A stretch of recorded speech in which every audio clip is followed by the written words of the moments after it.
Folks, we are currently witnessing one of the greatest 180s in modern history. The world's biggest oil companies are pooling their resources and going all in on solving climate change. The world needs ways to reduce carbon emissions. We're working on solutions in our own operations. So who are we? Believe it or not, ExxonMobil. In the UK, 1.4 million households use 100% renewable electricity from Shell. We all want more energy, but with less carbon footprint. That's why at BP, we're working to make energy that's cleaner and better. Sure, in the past, they've dumped a bunch of oil in the world's oceans, and yeah, they've kind of covered up their own research about climate change, but now they are jackknifing away from climate denial and coming up with a ton of genuinely good solutions that should pull us out of this nosedive. Right now, we're driving 46,000 steel beams into the ground for a new solar project. Carbon capture. And clean energy from hydrogen. Shell is producing ethanol, a biofuel made from renewable sugarcane. Your banana peel could one day help fly a plane. My prize peel? Keep away! It's my favorite junk food! Awesome! The only problem with these advertisements is that none of that stuff is actually happening. Oh, sure, they are technically spending a tiny fraction of their money trying to install solar panels or trying to capture a little bit of carbon dioxide, but they're not doing it because they're making a bunch of breakthrough technology. They're mostly just doing it for the clout. And I'm hearing now that should be for the vibes. And I'm hearing now that should be for the aura farming. Come on, that can't be the right word.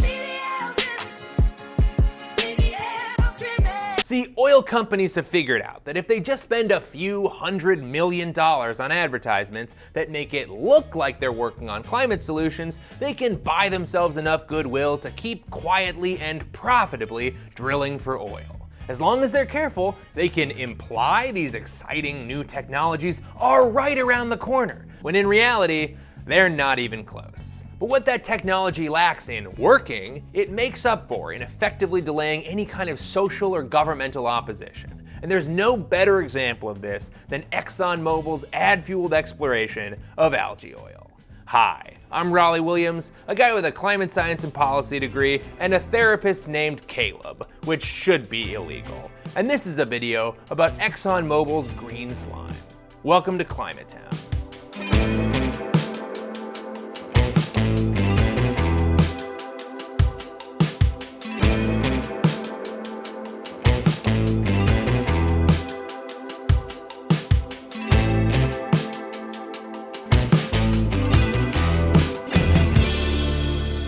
Now, most of us are too young to remember how gasoline advertisements used to look, but it was mainly just companies bragging about their new and exciting gas formula. Conoco Super delivers the muscle many of these cars need. The new SO gives you premium performance, unexcelled at regular price. The mileage test between lead-free Amoco. 5 other leading gasolines, 10 cab drivers, 10 housewives. Lead-free Amoco wins over every other brand tested. But as the public started to get nervous that all of this consumerism might be having a negative impact on the environment, and maybe even wondering if these giant mega corporations were part of the problem, a lot of oil company ads stopped being about gasoline and instead became about what incredible stewards of the environment they were. Get out there where you're free, Kiwis, go get your country. The way to go is BP, Kiwis, go get BP, the way to go. On a moonlit California desert, a kit fox senses a prowling coyote. Caught in the dangerous open, she speeds to the edge of an oil field, toward one of these curious mounds specially made for her by the people who work there. She shoots through a pipe too small for the coyote and into a cozy den that keeps her snug and safe. Do people really do these things just to help an endangered species make it through the night? People do. This is a real ad that Chevron really ran about what the fuck is happening here? They're building special pipes for foxes that coyotes can't get in? Wouldn't a tiny coyote slip right in or a large fox be totally fucked and whatever, it doesn't matter. Just one of 1,000 sweaty examples of oil companies swearing up and down that their main job is to save the planet. And they have a tiny oil drilling hobby on the side. And when they do have to talk about oil, it's usually something like this. So you think Conoco is just your neighborhood service station? Surprise, we're at work all over the world. Conoco Petrol powers the cars of jolly old England. Salamat! Conoco produces oil in Libya and Dubai on the Arabian Gulf. Now Conoco look for more natural resources in 27 countries from South China Sea to North Slope, Alaska. Yeah, I mean, I guess they were trying to say, we're global. But through the 90s and early 2000s, there was one company that resisted the new environmentalist turn. I'm talking about Exxon, baby. And if you want to get a sense for where they stood, here's Bloomberg's summary of a speech their chairman and CEO Lee Raymond gave in 1997. First, the world isn't warming. Second, even if it were, oil and gas wouldn't be the cause. Third, no one can predict the likely future temperature rise. Awesome. And if you want to get a sense for what other people thought at that time, here's a former Exxon consultant reacting to Lee Raymond's official position that scientific evidence remains inconclusive as to whether human activities affect global climate. I think it's outrageous that he would say such a thing because he has a world-class climate and carbon cycle research group in his own laboratory in Exxon Research and Engineering. He could pick up the phone and ask one of the people in that group if that statement is true, and they would tell him that it isn't. This person should never be the CEO of an energy company. So it's not exactly a shock that Exxon skipped doing the Fox pipe stuff and kept blasting out gas ads. Who has this new gasoline? You know who. New Phase 4 gasoline from Exxon. But then in 2005, Lee Raymond got $400 million to leave ExxonMobil, and the company tried to change course and join BP and Shell and Chevron as companies that were still extracting and selling a shit ton of oil, but were also willing to admit that climate change was real. And Exxon got the chance to really swing for the reputational fences when bare-ass hippie liberal president George W. Bush from the Republican Party. I know I've done that before, but I think it's funny, so I did it again. Sorry about it. Anyway, George W. Bush made an important observation. And here we have a serious problem. America is addicted to oil, which is often imported from unstable parts of the world. Wow, things really have changed, huh? Anyway, Bush's plan was to become less reliant on foreign oil by reducing our demand. Boo! And also getting America's fossil fuel companies to figure out how to generate oil from natural sources.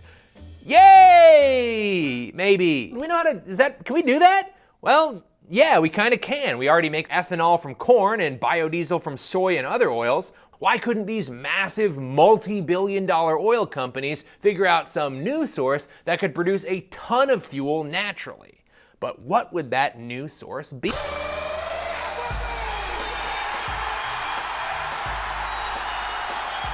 That's right, algae, baby. Oil companies are going long on algae because it has a sort of cursed by a witch ability to grow, and we don't really eat algae, so we're not using food to make fuel. Under the right conditions, algae can replicate so fast it can cover the entire surface of a pond in the span of just a few days. In fact, algae can regularly experience growth so explosive that it suffocates an uncountable number of fish by oxygen depletion or dumping dangerous neurotoxins into the water. So, probably something to think about. But oil companies were mostly focused on the fact that some algae makes its own natural oil. So with some genetic modifying, maybe some environmental engineering, they could grow giant vats of natural oil-rich algae they could then refine into good old tank top and spank juice. ExxonMobil, possibly sensing an opportunity to really plant their new flag, pledged $600 million to algae oil research and development. And that's $600 million in 2009, which when you adjust for inflation is approximately $11 trillion today. Okay, it's not trillions, but it was quite a lot, especially when you consider the fact that it was one of these classic side projects that had basically nothing to do with their extremely profitable regular oil business. And you don't have to take my word for it, the vice president in charge of research and development at Exxon was not optimistic about the project. He questioned their ability to scale and noted a timeline of at least 5 to 10 years, and that's if they can get it to work at all. So naturally, you'd expect these guys to be pretty conservative with how they talk about algae, right? ExxonMobil and Synthetic Genomics have built a new facility to identify the most productive strains of algae. Algae are amazing little critters. They secrete oil, which we could turn into biofuels. They also absorb CO2. We're hoping to supplement the fuels that we use in our vehicles, and to do this at a large enough scale to someday help meet the world's energy demands. That's right! With exactly 0 actual fuel made, Exxon is already running algae biofuel ads. And they're pretty careful to couch everything with, we could turn it into biofuels, and someday meet the world's energy demands, but this is basically the equivalent of buying a single lottery ticket and then bragging about what an incredible philanthropist you are because you're gonna be donating millions of dollars as soon as your lottery winnings come in. And if you look real close at that algae lab in the commercial, I don't think that's a real lab. I think that might be some computer stuff. But as the results of algae oil disappointed scientists year after year, a lot of the other big oil companies shut down their algae research. BP, Chevron, and Shell dropped their programs after it became clear that algae oil was not a commercially viable proposition for them. But not Exxon. They must have been having incredible scientific breakthroughs, and success was right on the horizon. Oh dang, no. In 2013, Exxon's algae oil plan was going so badly that they had to literally go back to the drawing board with the research. But it's always darkest before the dawn. See, Exxon was the fox of hope, being chased by the coyote of reality. And fate was about to build them a grade A fox pipe. Because in 2017, they dropped a new ad, a different ad, an ad with actual numbers in it. Folks, I think they did it. We just accomplished a very important milestone. We'll learn how to improve the fat content of algae. We have gone from 20% fat in the algae to about 40% fat in the algae. Oh, okay. In 2017, Exxon announced they made the first step in their algae biofuel. It's one step, 8 years. Okay, you know what? They figured out how to double the naturally occurring fat in the algae. That's enough to launch a complete onslaught of algae biofuel advertisements.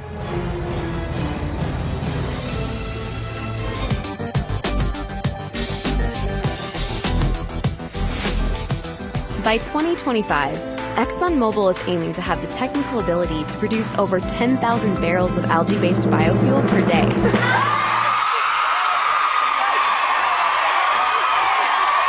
how I feel about it.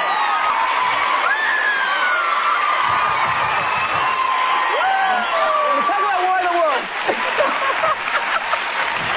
I know. My God, Oprah looks terrified. Imagine being so famous that you can wrestle Oprah on her own show and get away with it. Amazing job, Tom Cruise. Never change. But you may be wondering, was algae oil now in any way a viable fuel source? No, not even f***ing close to close. At the time, they would have needed $5 billion, almost 10 times their promised investment, just to build the facility that could produce the algae oil quantity they were promising. And remember, that's $5 billion for 10,000 barrels of algae oil, which is equivalent to 0.2% of Exxon's current production. And also, listen to that wording. ExxonMobil is aiming to have the technical ability to produce over 10,000 barrels of algae-based biofuel per day. Now, Your Honor, my client never said he wouldn't cheat on his wife. Okay, what my client said on the record was that he aimed to have the technical ability to not cheat on his wife. And we live in America, okay? This is not a kangaroo court, this is the US of A. And if a man can't cheat on his wife after not explicitly saying he wouldn't cheat on his wife in this country, where is he gonna cheat on his wife? Mexico? Anyway, over the next few years, Exxon spent $68 million pushing ads about their amazing algae, which ended up getting something like 3.7 billion impressions.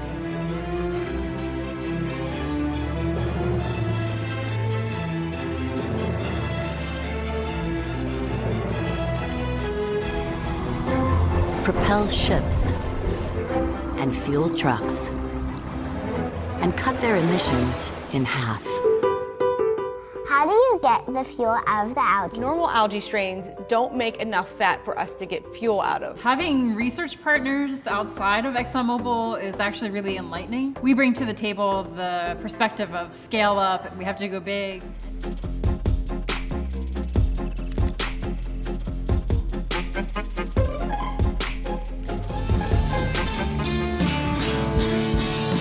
I'm Dr. Kelsey McNeely, and someday you might be calling me an energy farmer. Energy lives here. They ran algae ads during the World Series, during the NBA Finals. They paid the New York Times $5 million to run ads that looked like articles. They even made an algae scientist Snapchat lens for the children.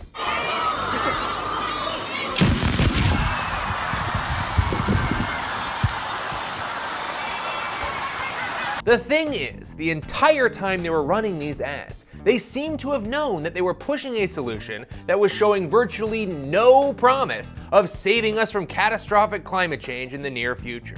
And how do we know they knew? We got their emails!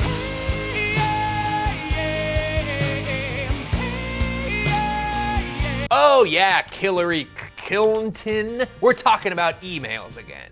And in internal communications, these scientists and experts involved seemed consistently uncomfortable with the language the ads were using.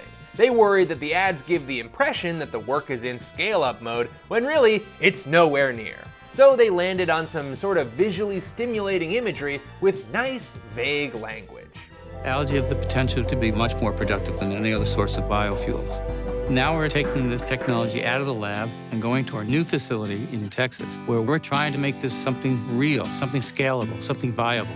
And it also becomes obvious why they're pouring so much money into these algae ads. The people love the algae. In Exxon's focus groups and all of their internal messages, they are blown away by how much people like the idea of Exxon using algae to make oil. The general US population, big fan. The people cannot get enough of it. In a particularly specific email to Exxon CEO Darren Woods, the Exxon PR team explicitly states the ad's objective is to showcase the company's contributions to environmental solutions, which is in direct opposition to their actual feelings about how likely algae oil is to be an environmental solution. And just before you go thinking maybe Exxon's heart is in the right place, in 2018, right in the middle of their massive algae oil ad blitz, Exxon put out a press release announcing they'd be increasing their oil production by 1 million barrels of oil per day. They are planning to add 100 times more oil than the total amount of algae oil they want to be theoretically able to make in 7 years. Jesus Christ. That's way more oil. And now, an ad. Location change. Okay, social media is an absolute cornucopia of rage bait, disinformation, and AI slop. And of course it is, it's incredibly profitable. Who has time to fact check? There's money to be made. Lucky for you, there's Ground News. Ground News is an independent website and app whose whole deal is promoting media literacy and keeping you from falling into algorithmically generated echo chambers by aggregating the world's news in one place. Ground News provides a data-driven way to compare coverage and stay informed with visual breakdowns of each publication's political leaning, reliability, and ownership, allowing you to spot journalistic conflicts before they happen. But I know what you want, an example. Let's take a look at Zoran Mamdani's recent mayoral win in New York. This was a huge story, and over 1,000 publications all across the political spectrum have covered it, but right away you can see that most of the coverage is coming from the left and center, and only about 20% coming from the right. The left seems to focus on Mamdani's victory as a win for progressive policies, and most of the headlines skew generally positive, with only a few focusing on Trump or Republicans. Right-leaning publications seem to focus on his socialist politics and the inevitable collapse of New York City. Ah, the New York Post. You gotta admire the craftsmanship. Ground News also helps us think more critically about the news you don't see by showing it to you. That's right, I'm talking about the blind spot feed, where you can see the stories that you might completely miss if your typical sources swing more left or right. And finally, sometimes Ground News just tells you about stuff like Tom Brady cloning his dog. It's not my primary use of Ground News, but it is nice to see that there are some things everyone agrees on. Tom Brady is pretty weird. So if you want to wade into the swamp that is modern news media without getting eaten by an alligator or run over by a fan boat, you really should try Ground News. And lucky for you, Climate Town viewers get an official Climate Town link or QR code that gets you 40% off the Vantage level subscription. That's pert near half off of the best version of Ground News money can buy. Ground News, what a deal. Oh, and just one more thing. It turns out algae oil might not even be better for the planet. Blanchard needs 2 to win by 1. Wow. Yeah, Exxon was so excited to tell everyone that algae oil was worth pursuing because it emits half as much greenhouse gas as regular fuel. If we could produce algae oil at scale, that would make a difference. But then in 2023, a group of researchers took a detailed look at the life cycle emissions of algae oil. Because while it might seem cleaner, there's a lot that goes into making liquid fuel from energy farming lazy rivers full of pond scum. And these researchers found that algae oil in its current state might actually be more carbon intensive than regular old diesel. According to one of the lead authors, Tom Bradley, microalgae-derived biofuel cannot outperform conventional diesel without a significant breakthrough. But this is Exxon we're talking about. They're one of the most powerful energy companies in the Western Hemisphere. They have an incredible plan to ensure that their algae is 100% emission-free. They shut down the entire program. So, technically.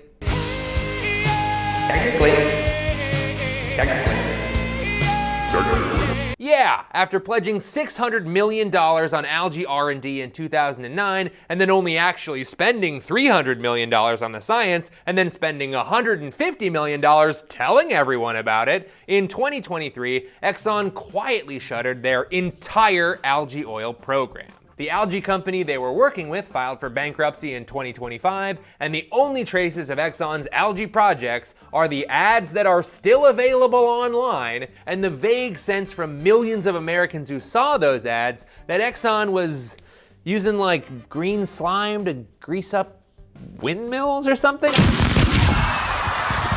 I don't know, something eco-friendly.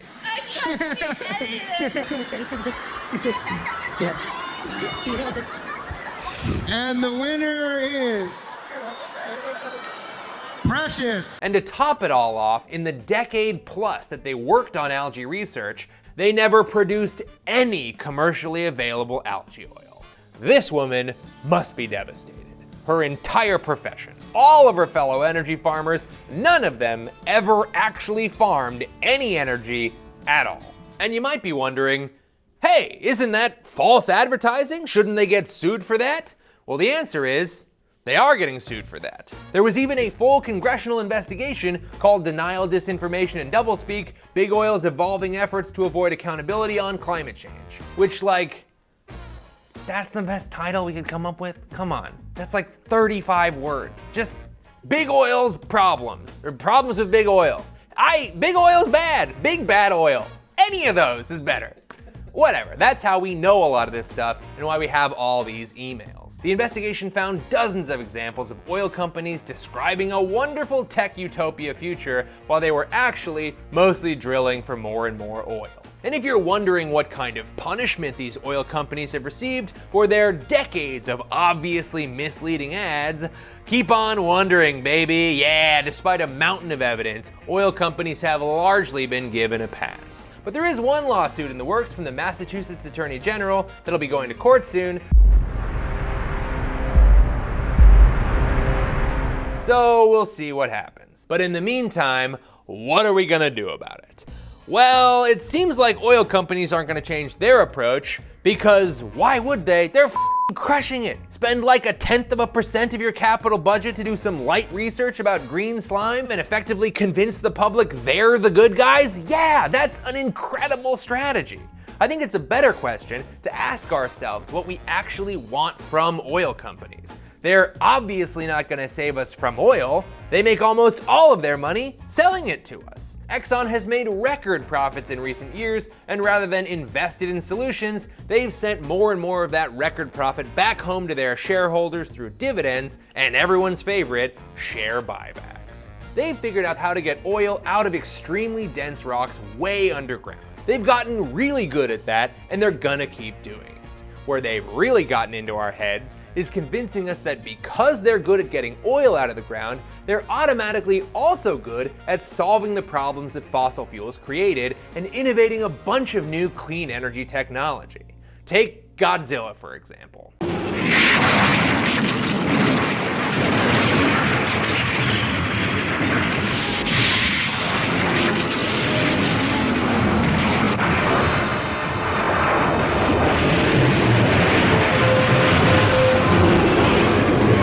Wow, that guy is incredible at destroying buildings. But does being a gigantic monster automatically also make him good at cleaning up cities? Or maybe he'll promise to go to architecture school so he can eventually design new, less destructible buildings. Or maybe he'll just continue tearing ass through major metropolitan areas because why would he change? He's Godzilla!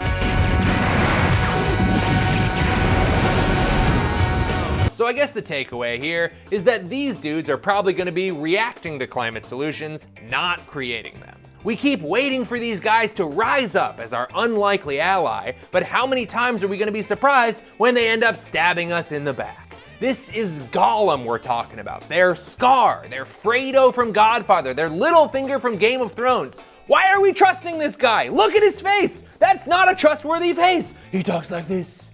Why are we trusting a guy who talks like this? He doesn't do the fingers thing, that's not about his, whatever, it doesn't matter. This is every character from the movie The Departed. I think they're all up to no good in that movie, I can't remember. But this is what oil companies have been giving us for decades, okay? And it's time we started acting like it. So I guess just file this one under Fool Me Twice, Shame on Me, or as Republican President George W. Bush always says. There's an old saying in Tennessee, I know it's in Texas, probably in Tennessee, that says, fool me once, shame on you. If fool me, we can't get fooled again. We don't get fooled again. And that's the end of the episode. Thank you so much for watching, and special thanks to Amy Westervelt, Sarah Chow, and Dr. Robert Brulle for their help and guidance on this episode. We paid to send the three of them down to Benihana together, and I hear they're having the time of their lives. Pro tip, if you wear a hat to Benihana's, the chef will throw a shrimp into it. You've been warned. And also, if you liked watching this video, consider joining our Patreon page. Support from our patrons is truly the backbone of the channel, and it allows us to make videos like this without bowing down to shareholders or investors or really anyone at all. No one can tell us what to say, and that's good mostly. Plus, if you're a patron, you get access to behind-the-scenes clips, monthly town halls, and even the phone number to the Climate Town landline, a real phone you can actually call. I will answer it, and we'll have a nice little talk. Or we'll have a fight, whatever you want. I'm a yes and kind of guy. Okay, I actually have a favor to ask of you, dear Climate Town viewer. A lot of people seem to have watched these videos over the years, and we'd kind of like to know if anyone is doing anything differently as a result of having watched them. So we made a survey to help us figure out if and how these episodes have affected how anyone out there interacts with the world. Maybe you've electrified your appliances, or gone to a community board meeting, even changed careers, that kind of thing. And this isn't a cry for help, we're not having an existential crisis, we're just genuinely curious, and this information could be helpful as we apply for funding or otherwise work to keep Climate Town independent. So if you have a minute to spare, please consider checking out the link in the description to fill out the survey. We super appreciate it, and we'll even be raffling off some Climate Town merchandise as a thank you. But maybe you'd like to see these videos, except live and on stage. Well, you're in luck, because we're coming back to San Francisco Sketchfest Wednesday, January 21st. But we wanted to let you know now, in case somebody asks you if you're busy and you're in the Bay Area on Wednesday, January 21st, because if you want to come to our show, the answer is yes, you are busy. We also have a climate comedy podcast called The Climate Deniers Playbook that I host with Daily Show writer and my childhood best friend, Nicole Conlon. We also have a newsletter that's also called Climate Town, but it's all words and pictures. And we even have merch, responsibly made, very nice t-shirts from TS Designs down in North Carolina. Here's a photo of us with Eric Henry, who runs TS Designs. He's been making sustainable shirts for decades, and we love working with him. We also have completely plastic-free hats from Rustec in Portland, Oregon, run by two brothers who I've never seen touch the ground. They're always in the air, on their snowboards, and I hope they're safe. That's the actual end of the episode. Thanks so much for watching this far. Okay. Okay.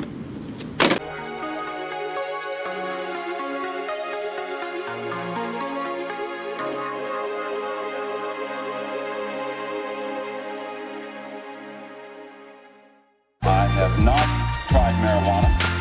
I have never used it at any time.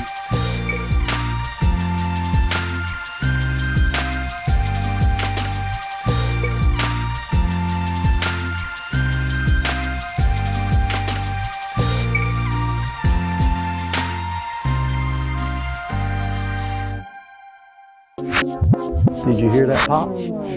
Goodbye.